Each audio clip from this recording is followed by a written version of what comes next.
Hi guys, welcome back. As you can see, there's quite a few watches on my table here. Now, this video, I'm making this because it's coming to a time of year where I'm going to start listing some watches for sale on eBay. And this isn't to advertise them in any way, shape or form. It's just a video explaining how easy it is to waste money on vintage watches on eBay. It's a bit of an addiction for me at the moment, a little bit of a hobby. And what you can see here in this rather magnificent row of timepieces is a story of many watches that I have purchased throughout the last year. Very cheaply, I must add. And for one reason or another, they're not working properly. So I've decided not to keep them in my collection, but to sell them back on. Now, as you can probably notice, they're in quite nice condition. A lot of them have new straps on. Each one I bought individually and only spending a few pounds on each one. Most of these watches that I purchased would have been advertised as non-working to start with, and they would have been in a poor state. I was looking for watches which were generally Swiss movement, something interesting, maybe not working, something I could maybe have a tinker with, see if I could get it working myself, clean it up, maybe put a new strap on, either keep it for my collection, or if I couldn't get it working, then the idea was to sell it back on eBay. I mean, there is a slight issue with selling watches on eBay. I sold quite a few last year, and there are new rules where you can really only sell about 30 items now on eBay per year. Anything more than that, you're going to get flagged up, and you could have to actually declare it as a business. But you're allowed to approximately, I think, make about £1,000 worth of sales of like what they call like a little sideline kind of business, which isn't really a business. And I think if you keep it below the 30 units, then you're not going to get flagged up, and that's perfectly fine. I'm not going to make £1,000 on these.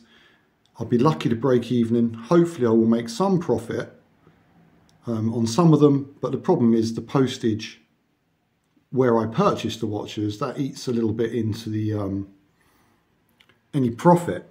Even if you're paying just a few pounds for the watch, you've often got £4, sometimes £5 postage to go on top of that.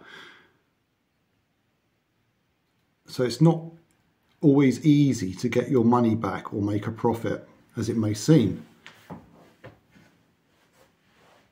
So what I'll be doing is probably putting on 1 or 2 watches a month until they're all sold, even if it takes me into next year. Although I haven't got that many watches here, I think I can probably clear these 1 or 2, maybe a couple a month. Some of them are actually working, well, so they're not working properly. They might work for a while, then stop. Some of them have just got proper things wrong with them. Perhaps a balance wheel is the spindle's broken, or the mainspring's gone, or there's a jewel missing. All sorts of things. Probably reasons they were put up for sale in the first place. And it's a shame, but there will be people who can fix these.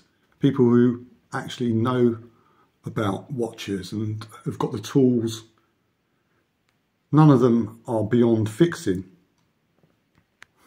I mean, that Timex actually does work quite well. It's just not working all the time.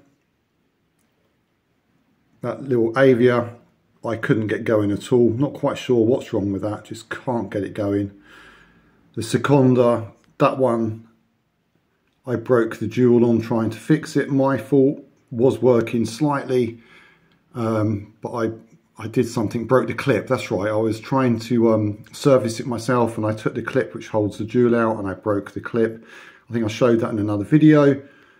This seconda, I did manage to get the jewel out and put a drop of oil behind, and it is working most of the time, but it's not reliable and it's going a bit fast. These others, the Montaigne, beautiful watch, was working perfectly for a while, then decided to pack up. And I tried fixing it and I just cannot fix it. And I think I've lost the jewel off the balance wheel on that, where I was trying to fix that. So I'm a complete amateur. It's very easy to mess up when you're mucking around with these watches, but I'm learning. The Valentine one does work, but the crown doesn't fit properly, it's loose. But it's working quite well apart from that. The Dryden is actually working okay, but it's fast. The Oris, I never managed to get that working. Beautiful watch, cleaned it up. I can't quite remember what's wrong with that. There's something broken in it. Not my fault, it never worked. But I'm sure someone will be able to get that going. Can't think of me off the top of my head what's actually wrong with that.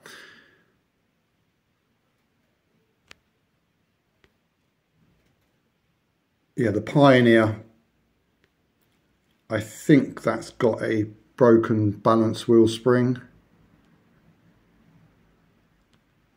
And they've all got little things wrong with them, or maybe a couple of things wrong with them, but nothing that probably can't be fixed with someone who's got the skills and the tools, etc.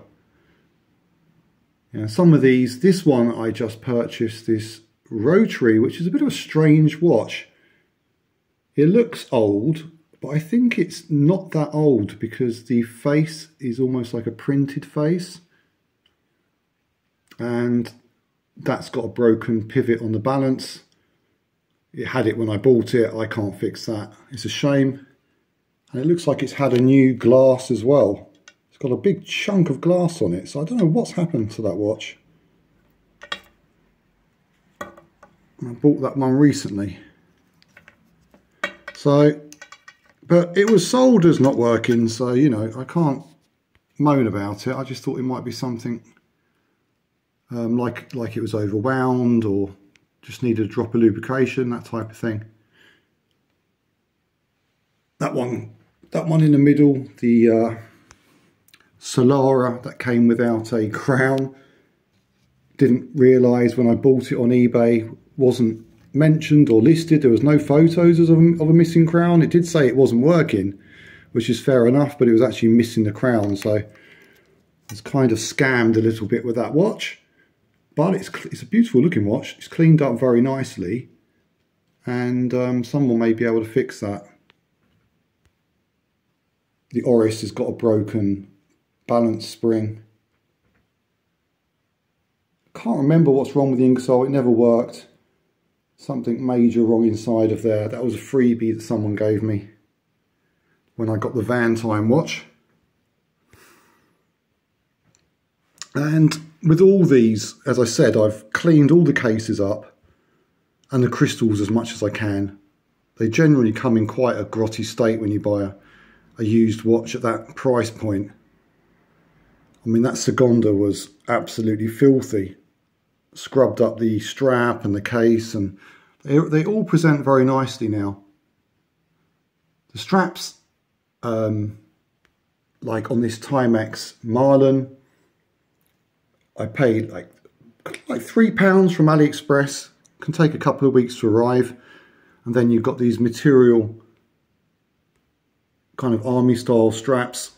Again, £2–3, a little bit for postage. AliExpress. They're not bad quality really. So these will all be put onto eBay one at a time. And hopefully I will get my money back on them. Maybe a bit of profit if I'm lucky on one or two of them. So have I wasted my money? I don't know. It's a bit of a gamble. It's been fun cleaning them up. And you never know. Sometimes, which I'll show you in a moment, the watches which I have kept, which are very nice and are working. So sometimes you can become quite lucky and you can fix one, or you just bought it and it was working anyway and it just needed a clean up and a new strap, that type of thing. With these, I don't know which one I'm going to put on first. Possibly that Van Time. Nice interesting watch. I purchased that leather strap with it. Very sporty looking, I like that. It's such a shame the crown stem is something wrong with it, and I cannot unscrew the little screw. I haven't got the correct screwdriver for that. I've got the right sizes, but they just won't do it. I need higher quality screwdriver, and there's something else wrong with it. Something not quite right with that.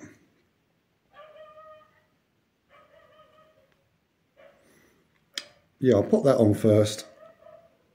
See how we get on. I'm still looking out for watches because it's a bit of an addiction, just trying to find them. I don't like spending too much money, just a few pounds. Find a nice Swiss watch that might need cleaning up.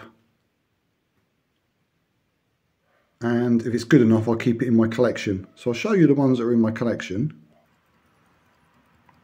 So this is my drawer where I have the watches which I've cleaned up and are working, well, in general working pretty well. Some of them not 100% perfectly, but not bad. We've got the Belova. That was the first watch that I purchased when I started collecting vintage watches.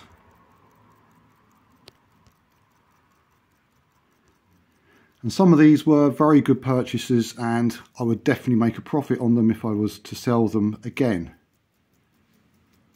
Some higher price watches like the Tissot and my Tudor, 1947 Tudor Oyster. On occasion Longines there as well. 1950s Longines. I've given these some of a wind recently, so that's why they're ticking around. The Smith's Astrolon, which is the plastic movement watch. That was sold as not working, but on the whole it's working pretty well. Sometimes it doesn't like to wind, but if you kind of go backwards and forwards, it catches and winds. I'll put a new strap on that. This lovely little 1940s watch. That's working not too bad. Running a little bit fast. Seiko Chronos. This little automatic unbranded watch, but it has a Breitling movement, or a movement which was used in Breitlings. I paid 99p for that watch, and that is working. It just needs a bit of a shake, and it should start working, hopefully.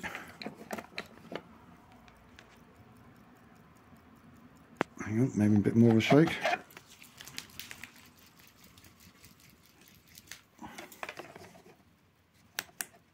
Go on. Yeah. I haven't got that one going for a long time. So this is the thing, when they sit in the drawer for a while, you do have to give them a wind, give the automatics a bit of a shake every once in a while to get them going again. There we go, starting to tick now. That's been sat there for quite a while. I haven't started that one for quite a while. And there's now this watch doesn't work, the Omega DeVille, beautiful watch. I put a new battery in it, it just won't work. There's something wrong with the movement, but I only paid £80 for that, so it's one I don't have to worry about not working. It's quite nice, but at least I've got an Omega now. And there's a Skagen. These are working, I just need to push the crown in with that. And of course, 1977 Elvis Presley watch. That was absolutely filthy. Cleaned that up, looks great. I love that. Bit of fun, collectible. Again, I just paid a few pounds for that, and it's working perfectly. And a little Rex Hora. Lovely Swiss movement inside that. Again, a couple of pounds or so. Lovely Fixoflex strap. Swiss movement. Gorgeous little watch. So those are the type of things I really keep an eye out for, because there's such nice quality and you can pick them up very cheaply sometimes. So that's the collection. Oh, and an original Invicta. You may have seen this on my other videos. It's working pretty well. It's not 100%. It wasn't working when I bought it. Again, gave that a good clean up. Still got the original strap. But this is back where Invicta were a proper Swiss manufacturer of watches, before the Americans brought them, and then they brought out the watches that they sell now, which I've got an Invicta Pro Diver and a Speedmaster, which is what got me into the Invicta brand to begin with. And hiding in the corner there, little Casio F91W. Everyone has to have one of those if you collect watches. So there you have it. Hopefully I will build my collection up of watches which I keep, and hopefully in the future not so many which don't work and I have to sell back on again. But that's all, you know, the fun of the chase of buying watches off eBay. It's a bit of fun. I don't think you can lose too much money if you are careful, don't spend too much in the first place. Do your research a little bit. I find Google Lens is a great tool.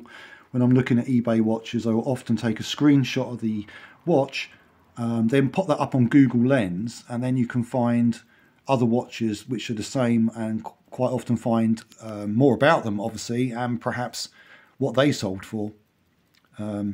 Maybe not on eBay, but on other sites you might find examples, which helps you gain knowledge of how much you can sell the actual watch for, or what it's worth.